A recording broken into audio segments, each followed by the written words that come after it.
Acho que uma primeira pergunta para todos.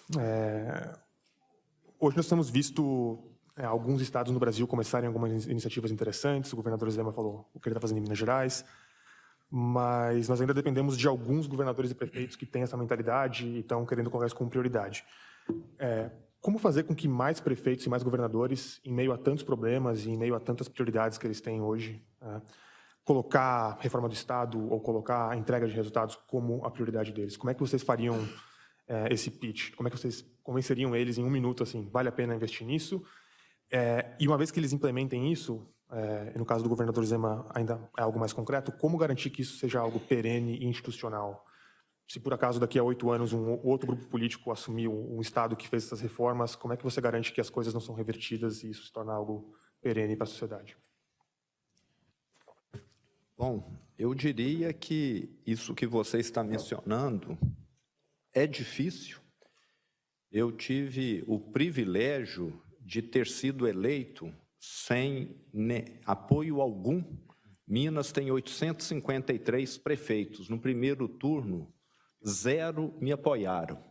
Então, era algo bastante improvável, como eu disse, mas esse não apoio acabou me facilitando muito a gestão, porque eu assumi o Estado sem ter de lotear cargos, sem ter de criar feudos, mas o sistema parece que foi criado para fazer com que determinados grupos se apropriem do Estado e façam o que bem entendam. Mas eu vejo que nós estamos tendo a oportunidade de mostrar que um trabalho profissional, técnico, pode dar um resultado muito superior a esse tipo de prática que sempre prevaleceu. Eu sou confiante muito nessa linha. Eu acho que aqui, assim, temos justamente, temos exemplos como o caso do governador Zema e outros gestores que querem fazer essa mudança, que foram eleitos com essa bandeira ou que eventualmente se conscientizaram ao longo do tempo que esse é o caminho. Claro que isso não significa que teremos 5.500 municípios, 27 estados fazendo isso. Mas existe uma discussão, e faz parte da proposta que Armínio, Casari e eu estamos colocando em debate, que seria uma forma de fazer, uma forma da gente escalar isso, independentemente da consciência dos gestores que estão à frente desses estados e municípios. Uma forma de escalar isso seria condicionar todo e qualquer apoio do governo federal a uma reforma do RH.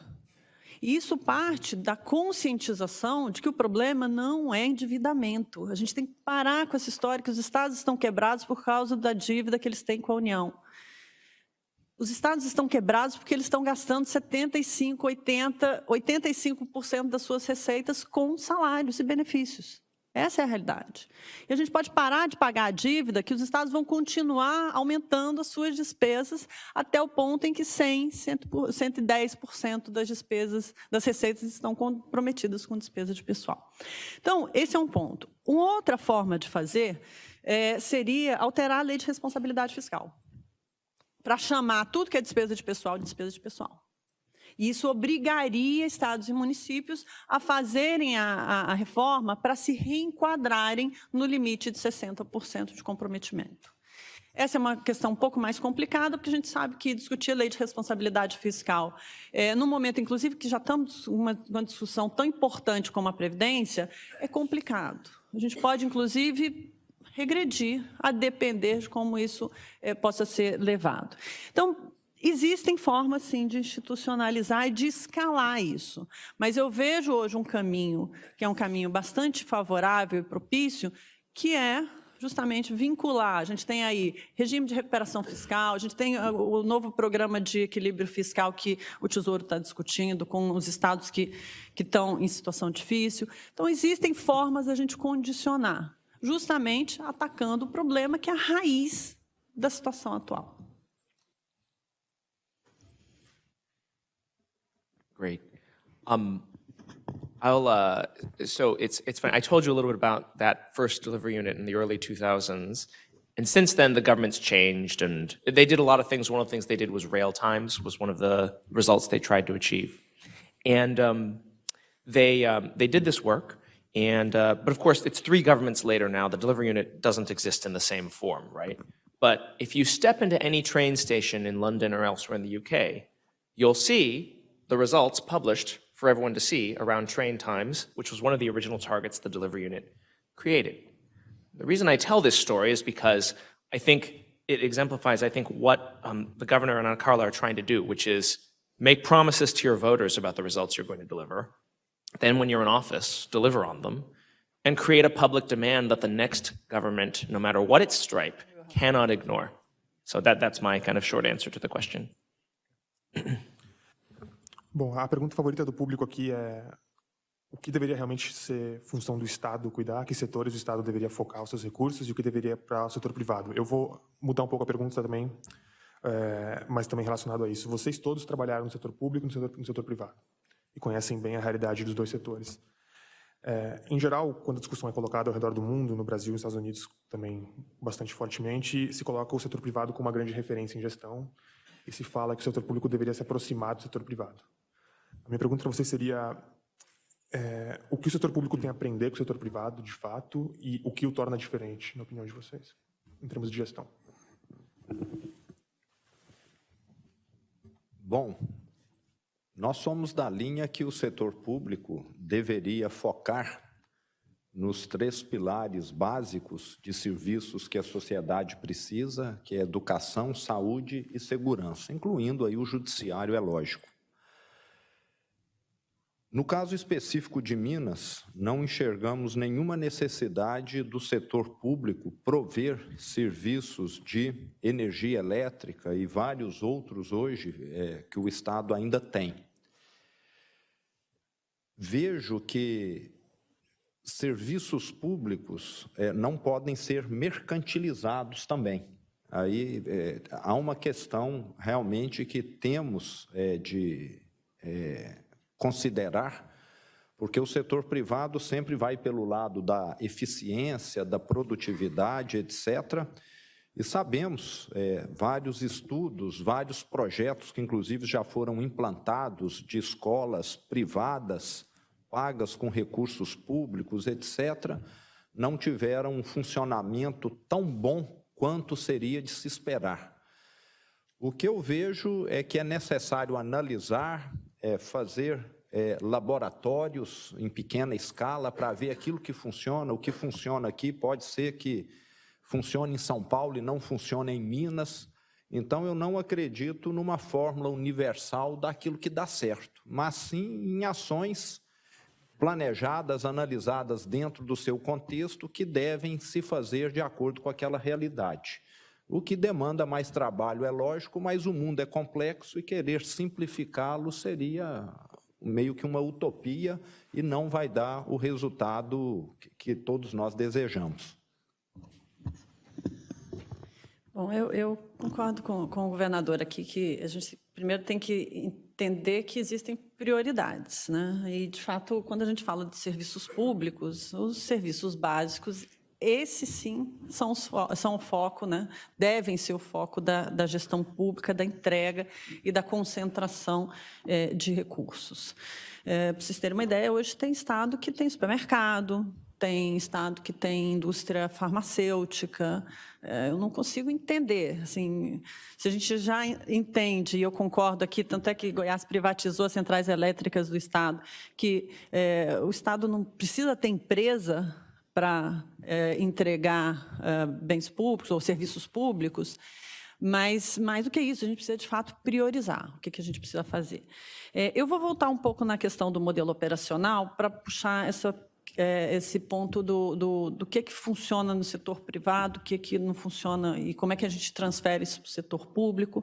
Eu acho que tem questões básicas que o modelo operacional, e eu uso essa palavra porque ela é uma expressão muito vinculada ao setor privado, que o modelo operacional do setor público não tá conseguindo entregar, que é justamente o resultado. E uma questão básica desse modelo operacional é a falta de meritocracia. E a falta de meritocracia, assim como ela não funciona no setor privado, ou seja, ela não vai gerar os resultados esperados, a falta dela no setor público, a gente não pode esperar que vai dar um resultado diferente. Ah, não tem meritocracia, mas todo mundo vai fazer o melhor trabalho, embora não seja reconhecido por isso, embora não seja, inclusive, demitido por não estar entregando. Assim, é uma questão básica. Então, de todas as questões que se transferem diretamente, claro, com modelos distintos, como é que a gente cria essas metas, como é que a gente tem unidades que vão monitorar os resultados e ver se essas políticas, se os incentivos estão corretos ou não, isso tudo é complexo. E, claro, tem que levar em conta as especificidades do setor público, que são distintas do setor privado. Agora, o conceito de meritocracia, o conceito de gestão de pessoas, o conceito de gerir com consequências, ou seja, avaliar com consequências, tanto para promoção quanto para demissão, isso precisa ser resgatado. Senão, a gente não vai conseguir, de forma nenhuma, melhorar os resultados. A gente vai ter uma unidade de entrega que vai sistematicamente mostrar que a gente não está conseguindo entregar, porque o desenho, os incentivos não estão alinhados para isso.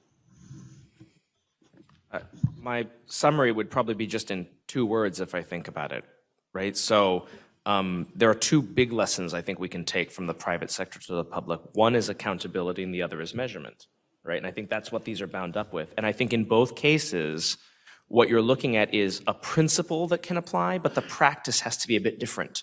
Measurement in the private sector is much more obvious, and then you need to figure out what measurement looks like in a public context. How do you measure success? And then with accountability, that's a little bit more straightforward, except when regulations interfere with my being able to simply hold someone accountable and have consequences for performance one way or the other. Those are the 2 big problems I think we have to solve in porting over lessons from the private sector to the public. Deixa eu só fazer um comentário aqui, Thiago, até puxando um pouco a questão do Nick, né, que é a questão de accountability, né?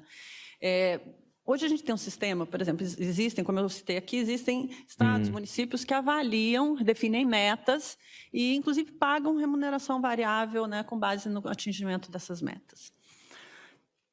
Vários dos lugares que isso existe, não vou dizer na totalidade, até porque eu não conheço todos, as metas são...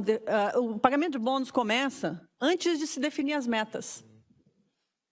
Aí as metas são definidas lá para agosto, setembro, e os bônus estão sendo pagos desde janeiro, mensalmente, inclusive para inativos.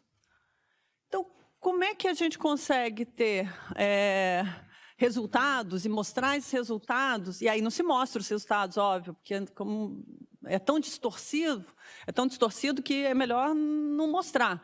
Então, tem uma questão de transparência, tem uma questão de definição de onde a gente quer chegar, de monitoramento, que é absolutamente fundamental.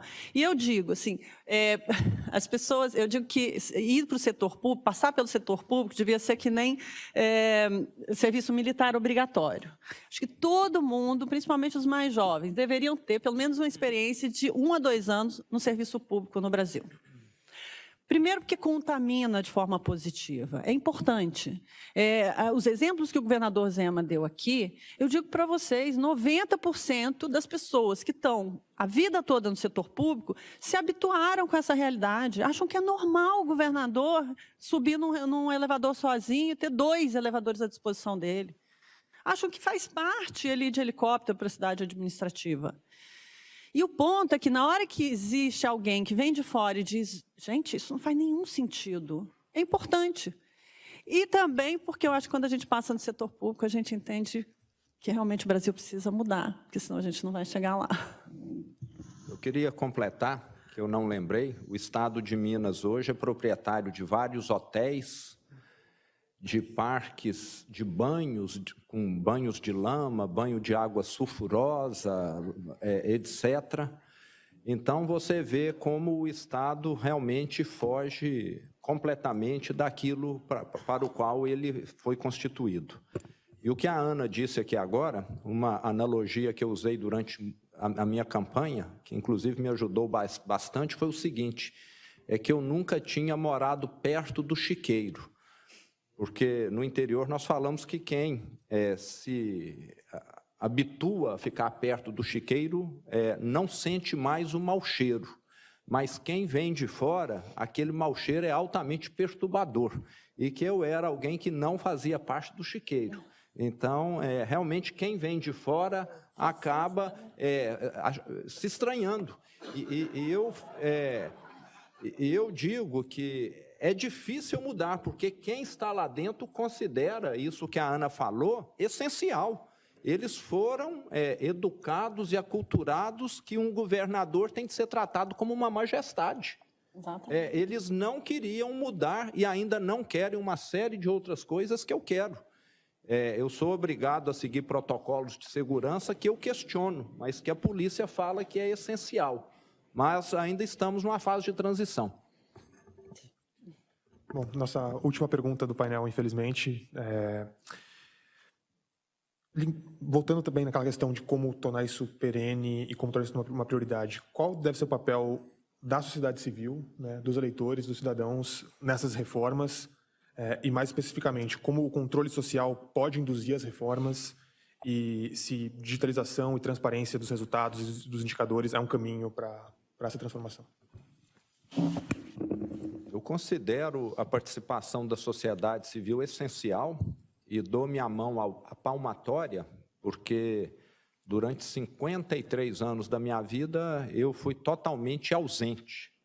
Eu me dediquei de corpo e alma aos meus negócios e considerava o Estado algo meio que distante, sobre o qual eu não teria nenhuma influência, não teria nada a fazer.